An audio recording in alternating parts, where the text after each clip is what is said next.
Hello friends, मैं हूं आपके साथ प्रियंका सोनी। तो यदि आपने मेरे चैनल को सब्सक्राइब नहीं किया है तो सब्सक्राइब कर लेना और बेल आइकन को भी प्रेस कर लेना ताकि मेरी रोजाना वीडियो आप तक पहुंचती रहे। तो नेक्स्ट हमारा टॉपिक है erythroblastosis fetalis. Erythroblastosis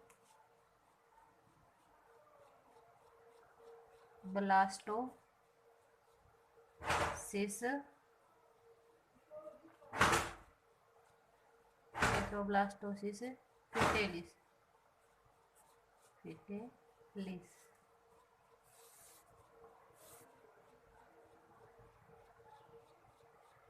erythroblastosis fetalis. पिछली क्लास में हमने पढ़ा था RH फैक्टर। तो आज हमारा टॉपिक है इरिथ्रोब्लास्टोसिस फीटेलिस। तो देखिए, एक होता है RH पॉजिटिव पुरुष, एक होता है RH नेगेटिव महिला।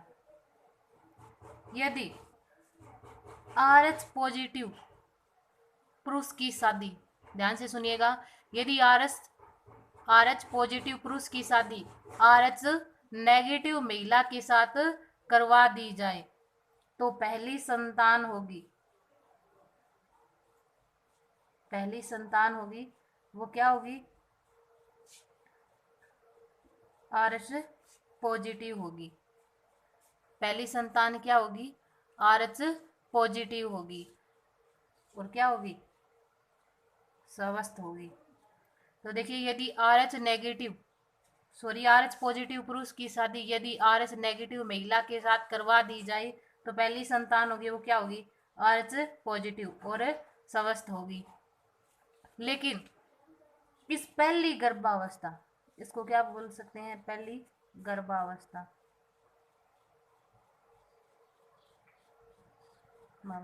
यानी इस तो पहले जो संतान उत्पन्न हुई है उसको क्या बोल सकते हैं? पहली गर्भावस्था। यानी महिला की कौन सी है? पहली गर्भावस्था। अब पहली गर्भावस्था तथा दूसरी गर्भावस्था, पहली और दूसरी गर्भावस्था के बीच में महिला के अंदर एक विशेष प्रकार की एंटीबॉडी का क्या हो जाता है? निर्माण हो जाता है। यानी पहली संतान होगी वो RH पॉजिटिव होगी और क्या होगी? स्वस्थ होगी। जिसको क्या बोल सकते हैं? ये जो पहली संतान उत्पन्न हुई थी वो महिला की क्या है? पहली गर्भावस्था है। और इस पहली गर्भावस्था के पश्चात, यानी जो पहली संतान उत्पन्न हुई है उसके पश्चात जब महिला दूसरी बार गर्भ धारण करती है तो इस पहली और दूसरी गर्भावस्था के बीच में जो टाइम होता है उसके अंदर एक विशेष प्रकार की एंटीबॉडी का क्या हो जाता है? निर्माण हो जाता है। क्या हो जाएगा? एक विशेष प्रकार की एंटीबॉडी का निर्माण हो जाएगा। ये एंटीबॉडी इस दूसरी गर्भावस्था के दौरान प्लेसेंटा के द्वारा किस में चली जाती है? भ्रूण में चली जाती है। किस में चली जाती है? यानी पहली और दूसरी गर्भावस्था के बीच में जो एंटीबॉडी बनेगी वो प्लेसेंटा के द्वारा किस में चली जाती है? भ्रूण में चली जाती है। भ्रूण में चली जाती है, जिसके कारण भ्रूण की जो RBC होती है वो क्या होने लग जाती है? नष्ट हो जाती है। क्या हो जाती है? यानी इस एंटीबॉडी के कारण भ्रूण की जो RBC होती है वो क्या हो जाती है? नष्ट हो जाती है, जिसके कारण भ्रूण की क्या हो जाती है? मृत्यु हो जाती है। इस रोग को ही क्या बोलते हैं? इरिथ्रोब्लास्टोसिस। इस रोग को ही क्या बोलेंगे? इरिथ्रोब्लास्टोसिस फीटेलिस कहा जाता है। ध्यान से सुनिएगा, एक बार फिर बता देती हूँ कि यदि RH पॉजिटिव पुरुष की शादी यदि RH नेगेटिव महिला के साथ हो जाए तो पहली जो संतान होगी वो RH पॉजिटिव होगी, क्या होगी? स्वस्थ होगी। जबकि जो दूसरी संतान होगी क्या होगी? जो दूसरी संतान होगी मतलब दूसरी गर्भावस्था के दौरान पहली और दूसरी गर्भावस्था के बीच में क्या हो जाएगा? एक विशेष प्रकार की एंटीबॉडी का क्या हो जाएगा? निर्माण हो जाएगा। यानी जब महिला दूसरी गर्भावस्था धारण करती है तो उसके गर्भ में पल रहे एम्ब्रियो के अंदर यह एंटीबॉडी प्लेसेंटा के द्वारा किस में चली जाती है? एम्ब्रियो यानी भ्रूण में चली जाती है, जिसके कारण भ्रूण की जो आरबीसी होती है वो क्या हो जाती है, नष्ट हो जाती है, और एम्ब्रियो की क्या हो जाती है, मृत्यु हो जाती है। इसी रोग को क्या बोलते हैं, इरिथ्रोब्लास्टोसिस फिटेलिस कहा जाता है। अब देखिए, इस एंटीबॉडी के कारण भ्रूण के अंदर एनीमिया यानी आरबीसी की संख्या में कमी होना क्या कहलाएगा, एनीमिया कहलाएगा। एनीमिया या जैंडिस,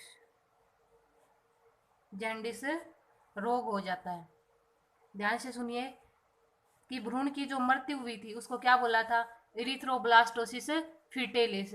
जबकि जो आरबीसी की संख्या में कमी हुई है, आरबीसी की संख्या में कमी हुई है, उसको क्या बोल सकते हैं, एनीमिया या जैंडिस रोग। इस एनीमिया या जैंडिस रोग के कारण भ्रूण की जो मृत्यु होती है, या तो जन्म के कुछ टाइम पहले हो जाती है या जन्म के कुछ टाइम बाद एम्ब्रियो की क्या हो जाती है, मृत्यु हो जाती है।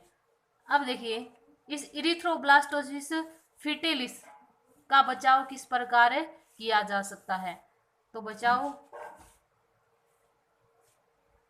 बचाव की यदि हम बात करें तो इसके लिए क्या होता है कि इसके उपचार के लिए या फिर इसके बचाव के लिए जो प्रथम गर्भावस्था होती है, यानी प्रथम गर्भावस्था या प्रथम प्रसव के बाद, यानी जो पहली संतान उत्पन्न हुई है, प्रथम प्रसव के 24 घंटों, कितने घंटों, यानी पहला जो प्रसव होने के पश्चात, यानी पहली संतान जन्म लेने के पश्चात 24 घंटों के अंदर, 24 घंटों के अंदर यदि उस लेडी या महिला को प्रति आईजीजी, ध्यान से सुनिएगा, प्रथम गर्भावस्था के 24 घंटों में, यानी पहली जो प्रेगनेंसी जो पहला प्रसव हो चुका है उसके 24 घंटों के अंदर, प्रसव होने के बाद 24 घंटों के अंदर यदि महिला को प्रति आईजीजी का क्या लगा दिया जाए, शॉर्ट में क्या बोलते हैं, एंटी आरएचडी, यानी उसको किसका, प्रति आईजीजी का क्या लगा दिया जाए, इंजेक्शन यानी टीका लगा दिया जाए, टीका लगा दिया जाए, तो क्या हो सकता है, एम्ब्रियो को मरने से बचाया जा सकता है। यानी जो दूसरा एम्ब्रियो होगा वो उसको क्या हो सकता है, मरने से बचाया जा सकता है। अब हमने क्या पढ़ा था कि प्रथम प्रसव के पश्चात 24 घंटों के अंदर यदि माता को प्रति आईजीजी का इंजेक्शन लगाया जाता है, इस आईजीजी इंजेक्शन जो लगाया जाता है उसको क्या बोलते हैं, रोहगम, क्या बोलेंगे, रोहगम कहा जाता है। यानी जो आईजीजी का जो इंजेक्शन लगाया जाता है उसको क्या बोलेंगे, रोहगम बोलेंगे। तो इस प्रकार आरएच डिजीज यानी इरिथ्रोब्लास्टोसिस फिटेलिस से एम्ब्रियो को क्या किया जा सकता है, बचाया जा सकता है। अब देखिए आरएच डिजीज क्या होता है, आरएच डिजीज यानी आरएच रोग, आरएच डिजीज यानी आरएच रोग क्या होता है। अब यदि किसी आरएच रोग यानी आरएच डिजीज क्या होता है, जैसे पेट का आकार बढ़ना, हृदय गति बढ़ना, ये सारे क्या है, आरएच रोग के लक्षण है। पेट का आकार बढ़ना, हृदय गति बढ़ना, प्लस एनर्जी कम होना, मंद बुद्धि का बच्चा होना, बुद्धि का बच्चा होना, ये सारे के सारे क्या है, आरएच रोग के लक्षण है।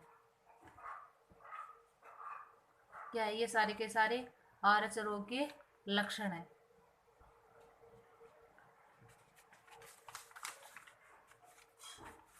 अब आगे देखिए,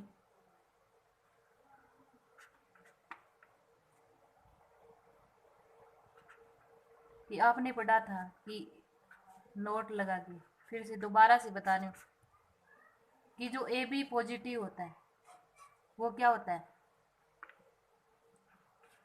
सार्वत्रिक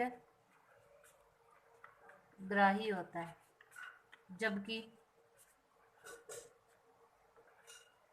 ओ नेगेटिव होता है वो सार्वत्रिक क्या होता है, दाता होता है।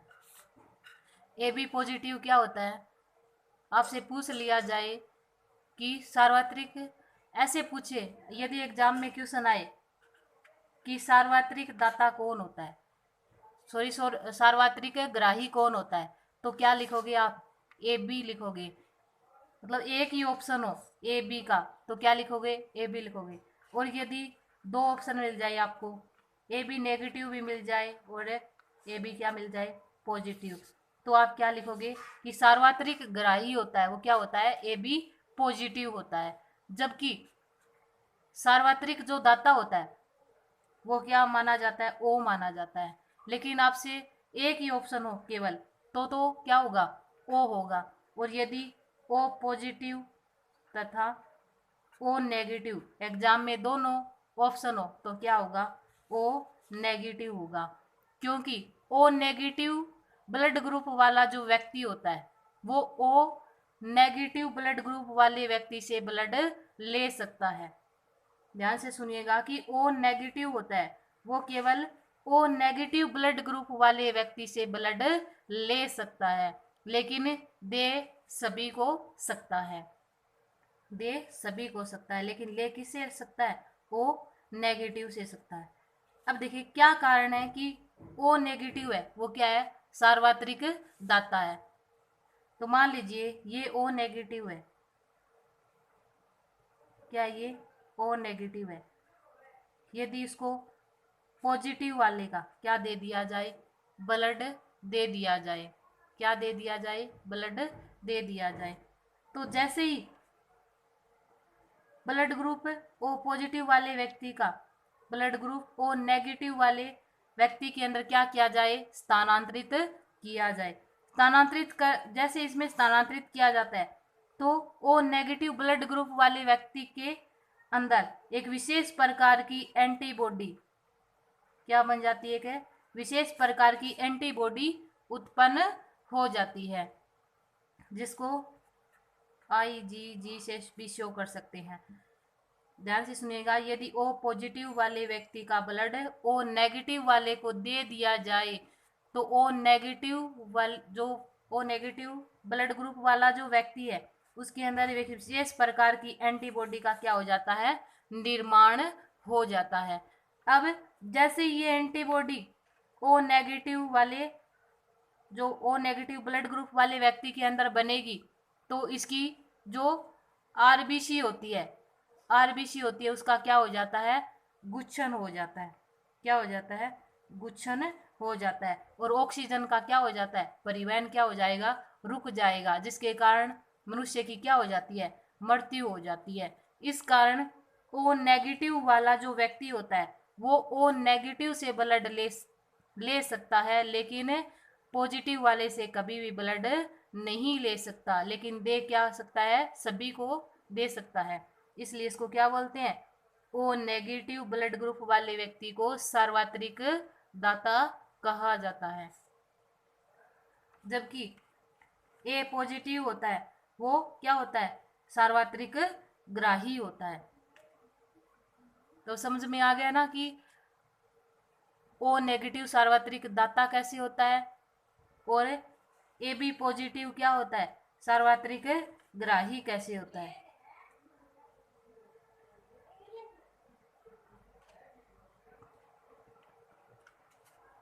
अब देखिए कि ए वाला ए ब्लड ग्रुप वाले व्यक्ति को ए ब्लड ग्रुप वाले व्यक्ति का ही ब्लड दिया। ए ब्लड ग्रुप वाला जो व्यक्ति होता है वो ए ब्लड ग्रुप वाले व्यक्ति से ही ब्लड ले सकता है, जबकि यदि ए ब्लड ग्रुप वाले व्यक्ति को ब्लड ग्रुप बी वाले व्यक्ति का क्या दे दिया जाए, ब्लड दे दिया जाए, क्या दे दिया जाए, इसका यानी बी ब्लड ग्रुप वाले व्यक्ति का ब्लड किसको दे दिया जाए, ए ब्लड ग्रुप वाले व्यक्ति को दे दिया जाए, तो जो एंटीजन यानी इसके अंदर ए वाला भी है और इसको बी वाला स्थानांतरित कर दिया जाए इसमें, तो इन दोनों के एंटीजन और एंटीबॉडी, एंटीजन और यानी एंटीजन इसका वाला जैसे ही ब्लड ग्रुप बी वाले व्यक्ति का ब्लड किस में स्थानांतरित करें, ए के अंदर स्थानांतरित करें, तो एक विशेष प्रकार की एंटीबॉडी क्या हो जाती है, इसमें बन जाती है। अब ब्लड ग्रुप बी वाले की का एंटीजन और ए वाले का क्या, एंटीबॉडी, जब एंटीजन और एंटीबॉडी आपस में क्या करे, एंटीजन एंटीबॉडी, ध्यान से सुनिएगा कि ब्लड ग्रुप ए वाले व्यक्ति के अंदर ब्लड ग्रुप बी वाले व्यक्ति का क्या क्या कर दिया जाए, ब्लड स्थानांतरित कर दिया जाए, तो ब्लड ग्रुप बी वाले का एंटीजन और ब्लड ग्रुप ए वाले की एंटीबॉडी आपस में क्या करते हैं, एक दूसरे के साथ एंटीजन एंटीबॉडी आपस में क्रिया करते हैं, जिसके कारण जो लाल रक्त कणिकाएं होती है, क्या, लाल रक्त कणिकाएं, लाल रक्त जो कणिकाएं होती है उसका क्या हो जाता है, समूहन हो जाता है, यानी इसका गुच्छन हो जाता है, जिसके कारण जो ऑक्सीजन का परिवहन होता है वो क्या हो जाता है, रुक जाता है, ऑक्सीजन का परिवहन क्या हो जाएगा, रुक जाएगा। अब ऑक्सीजन का परिवहन रुकने के कारण मनुष्य की क्या हो जाती है, मृत्यु हो जाती है। यही कारण है कि ब्लड ग्रुप ए वाले व्यक्ति को ब्लड ग्रुप ए वाले व्यक्ति का ही ब्लड दिया जाता है, क्योंकि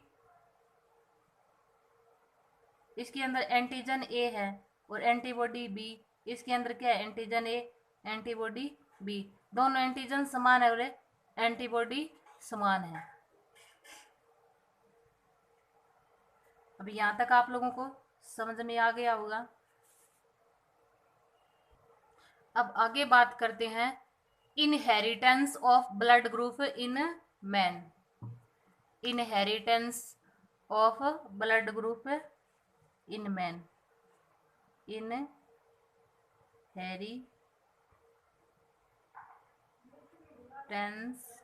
of blood group in man, Hindi में क्या बोलेंगे, मनुष्य में रक्त वर्गों की वंशागति, नेक्स्ट टॉपिक कौन सा है, inheritance of blood group in man, यानी मनुष्य में रक्त वर्गों की वंशागति। तो यहाँ पर एक मेन क्वेश्चन बनता है कि रुधिर वर्ग यानी जो ब्लड ग्रुप होते हैं, जिसको हिंदी में क्या बोलते हैं, रुधिर वर्ग, रुधिर वर्गों का जो नियंत्रण होता है एक प्रभावी जीन के द्वारा होता है। ध्यान से सुनिएगा कि रक्त वर्ग का नियंत्रण एक प्रभावी जीन के द्वारा होता है, जीन के द्वारा होता है, जिसको आई से प्रदर्शित किया जाता है, यानी जितने भी रक्त वर्ग होते हैं उसका नियंत्रण एक प्रभावी जीन के द्वारा होता है, जिसको आई से प्रदर्शित करते हैं। अब आगे देखिए कि रक्त वर्ग के यानी रक्त वर्ग के आधार पर इस जीन के 3 विकल्प यानी 3 एलील होते हैं, यानी रक्त वर्ग जैसे ए बी ओ बी हो गया, ये जो रक्त वर्ग है इसके आधार पे इस जीन के 3 एलील होते हैं, 3 एलील होते हैं, ए बी और क्या हो गया, ओ। क्या हो गया, ए बी और ओ। जैसे देखिए ये ब्लड ग्रुप जिसको हिंदी में क्या बोलते हैं, रक्त वर्ग। ये क्या है, जीनोटाइप,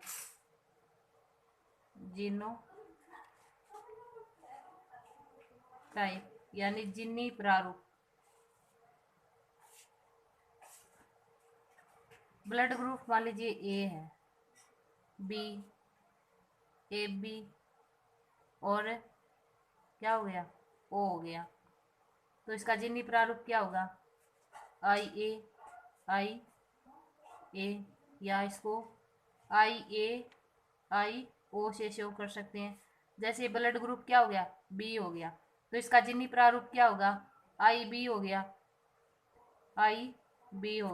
या आई बी आई ओ हो गया। जैसे ए बी है तो क्या हो गया, इसका आई ए हो गया और आई बी हो गया। ओ ब्लड ग्रुप है, उसका क्या हो जाएगा, आई ओ। तो ध्यान से सुनिएगा कि रक्त वर्ग की वसा गति की हमने बात की थी।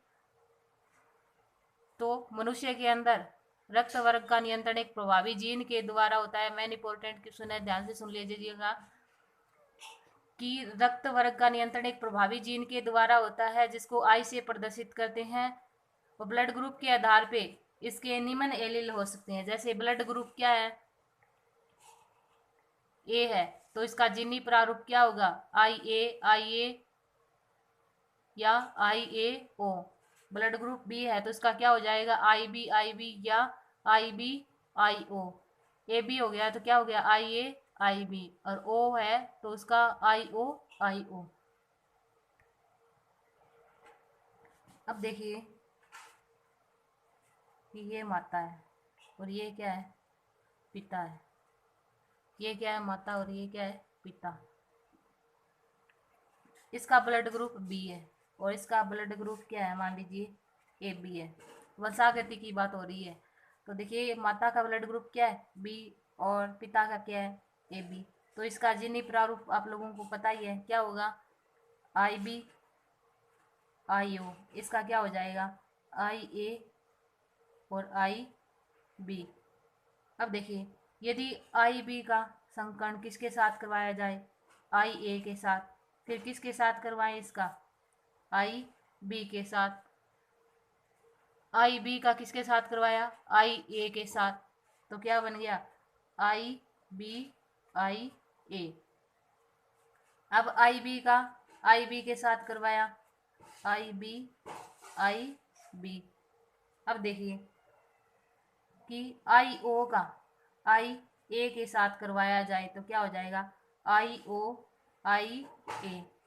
और फिर इसका वापिस से किसके साथ करवाएं, आई बी के साथ करवाएं, तो आई ओ और आई बी। अब देखिए कि आई बी आई ए जीनी प्रारूप कौन से ब्लड ग्रुप का होता है, बी का, सॉरी ए बी का। किसका हो गया, ए बी का हो गया। और जीनी प्रारूप जो आई बी है वो किसका होता है, ब्लड ग्रुप बी का। और आई ओ आई ए किसका होता है, ब्लड ग्रुप ए का। और आई ओ आई बी जीनी प्रारूप किसका होता है, बी का। अब देखिए कि जो संतान उत्पन्न होगी वो 50% कौन सी होगी, बी ब्लड ग्रुप वाली होगी। कौन सी होगी, बी ब्लड ग्रुप वाली, बी ब्लड ग्रुप वाली। यानी 50% जो संतान उत्पन्न होगी वो कौन सी होगी, बी रक्त वर्ग वाली होगी। 25% कौन सी होगी, ए रक्त वर्ग वाली, और 25% कौन सी होगी, ए बी रक्त वाली। अब देखिए कि आपने नाम, आप सभी जानते होंगे कि आप ब्लड का जब टेस्ट करवाते हैं तो आपको किस प्रकार पता चलेगा कि आप ए पॉजिटिव है या ए बी पॉजिटिव है या आपका ब्लड ग्रुप ए है या बी है, तो क्या आती है, एक एंटीजन किट आती है। क्या आती है, एक एंटीजन। इसको हेडिंग से शो करो तो ऐसे लिख सकते हो, ब्लड ग्रुप की पहचान, आइडेंटिफिकेशन ऑफ ब्लड ग्रुप, यानी ब्लड ग्रुप की पहचान। एक एंटीजन किट आती है जिसमें एंटीजन ए की किट आती है और बी की, और एक आती है ओ या डी की। अब देखिए, किसी मनुष्य की ब्लड की 2 बूंदे लेते हैं, 2 बूंदे लेते हैं, ये ली, ठीक है। ध्यान से सुनिएगा, 3 एंटीजन किट के बाद एक तो ए, एक बी, एक ओ या डी की बात करते हैं। तो देखिए कि यदि मतलब मनुष्य की 2 बूंद लेंगे, ब्लड की 2 बूंदे ले ली, इस पे डाल दिया मान लीजिए ए एंटीजन, इस पे क्या डाल दिया, बी डाल दिया। अब ध्यान से देखिए कि यदि ए वाले में क्लोट बने, यानी थक्का बनना प्रारंभ हो जाए, तो अपना ब्लड ग्रुप क्या है, ए है। और यदि ए में न बनकर बी वाली बूंद में क्या बने, ब्लड का थक्का बने, तो ब्लड ग्रुप क्या होगा, बी होगा। और यदि इन दोनों में ही ब्लड का थक्का बन जाए तो क्या हो जाएगा, ए बी हो जाएगा। और यदि इन दोनों बूंदों के अंदर ब्लड का थक्का नहीं बने तो क्या हो जाएगा, हमारा ब्लड ग्रुप ओ हो जाएगा। ध्यान से सुनिए कि मनुष्य के ब्लड की 2 बूंदे लिए हमने, ठीक है, एक पे एंटीजन ए डाल दिया, दूसरी पे बी डाल दिया। यदि पहले वाले ब्लड की बूंद की यदि थक्का बनता है तो ब्लड ग्रुप हमारा ए है। यदि पहली का ना बन के दूसरी का बनता है, यानी जिसपे बी एंटीजन डाला है, तो ब्लड ग्रुप क्या है, बी है। यदि इन दोनों का बन जाता है तो क्या है, ए बी। यदि इन दोनों का नहीं बनता तो क्या है, ओ है। अब आप ए पॉजिटिव है, बी पॉजिटिव है, ओ नेगेटिव है या पॉजिटिव है, किस प्रकार पता लगाएंगे कि 2 एंटीजन किट की हमने बात कर ली, तो तीसरी कौन सी बची, ओ या डी। तो इसी प्रकार क्या लेंगे, एक मनुष्य की क्या लेंगे, ब्लड की बूंद लेंगे, जिसकी पहले 2 बूंद ली है हमने, 2 बूंद जिसकी पहले ली थी, उसी मनुष्य की क्या ले लेंगे, एक और बूंद ले लेंगे, उस पर क्या डालेंगे, एंटीजन ओ या डी डालेंगे। अब देखेंगे कि यदि इसमें क्लोट बन जाता है तो वो क्या है, आर एच पॉजिटिव, यानी क्या है, जिसमें मान लीजिए पहले के अंदर ब्लड ग्रुप है ए हो गया किसी का, यानी ए के अंदर क्लोट बन गया तो ब्लड ग्रुप क्या हो गया, ए हो गया। अब उसी की क्या लेंगे, एक दूसरी बूंद लेंगे, ए ब्लड ग्रुप वाले व्यक्ति की क्या लेंगे, एक बूंद लेंगे, और उस पर कौन सा एंटीजन डाल देंगे, ओ या डी डाल देंगे। तो यदि इसका क्लोट बनता है तो वो क्या है, ए पॉजिटिव है। क्या है, ए पॉजिटिव है। और यदि इसका क्लोट नहीं बनता तो वो क्या है, ए नेगेटिव है। तो आप लोगों को समझ में आ गया होगा कि आर एच पॉजिटिव और नेगेटिव, यानी ए पॉजिटिव, बी पॉजिटिव और ए बी पॉजिटिव किस आधार पे निर्धारित करते हैं। एक बात और बता देती हूँ कि यही कारण है कि आर एच, आप एक तो बोलेंगे आर एच पॉजिटिव है, एक क्या है, आर एच नेगेटिव, यानी एक ए पॉजिटिव है, दूसरा क्या है, ए नेगेटिव है। तो इसको हमने यहाँ पे जो हमने टेस्ट किया था उसको आर एच पॉजिटिव और नेगेटिव से शो किया था, तो क्लोट बना था, उसको क्या बोल सकते हैं, आर एच पॉजिटिव, यानी क्या है, ये ए पे पॉजिटिव है, जिसका क्लोट नहीं बना वो क्या है, आर एच नेगेटिव, यानी क्या है, ए नेगेटिव है। नोट लगा के लिख लेना कि यदि आर एच नेगेटिव वाले व्यक्ति के अंदर, आर एच नेगेटिव वाले, R H negative blood group वाले व्यक्ति के अंदर आर एच पॉजिटिव वाले का, ध्यान से सुनिएगा कि आर एच नेगेटिव वाले व्यक्ति के अंदर आर एच पॉजिटिव वाले व्यक्ति के ब्लड ग्रुप, सॉरी ब्लड का क्या कर दिया जाए, स्थानांतरण। यदि एक व्यक्ति है वो R H negative blood group वाला है, दूसरा क्या है, दूसरा व्यक्ति है वो क्या है, आर एच पॉजिटिव है।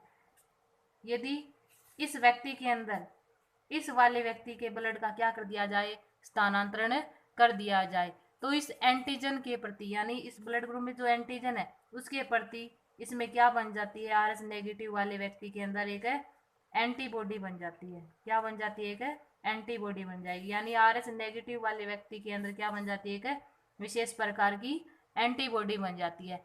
अब आर एच पॉजिटिव वाले व्यक्ति वाले ब्लड के अंदर एक एंटीजन है और इस एंटीजन के प्रति R H negative blood group वाले व्यक्ति के अंदर क्या बन गई, एंटीबॉडी बन गई। तो ये एंटीजन और एंटीबॉडी आपस में क्या कर लेगा, इसका एंटीजन, किसका एंटीजन, आर एच पॉजिटिव वाले का और आर एच नेगेटिव वाले की क्या, एंटीबॉडी, आपस में क्या कर लेंगे, क्रिया करेंगे। तो आरबीसी होती है उसका क्या हो जाता है, गुच्छन हो जाता है, जिसके कारण ऑक्सीजन का परिवहन क्या हो जाता है, रुक जाता है और ह्यूमन की क्या हो जाती है, मृत्यु हो जाती है। यही कारण है कि ब्लड ग्रुप नेगेटिव वाले व्यक्ति को ब्लड ग्रुप पॉजिटिव वाले व्यक्ति का ब्लड नहीं दिया जाता। यानी आर एच नेगेटिव वाला जो व्यक्ति है उसको आर एच पॉजिटिव का ब्लड नहीं दिया जाता, क्योंकि वो आर एच नेगेटिव से ही ब्लड ले सकता है, लेकिन दे किसको सकता है, सभी को दे सकता है। आज के लिए बस इतना ही, आगे मिलेंगे नेक्स्ट क्लास में।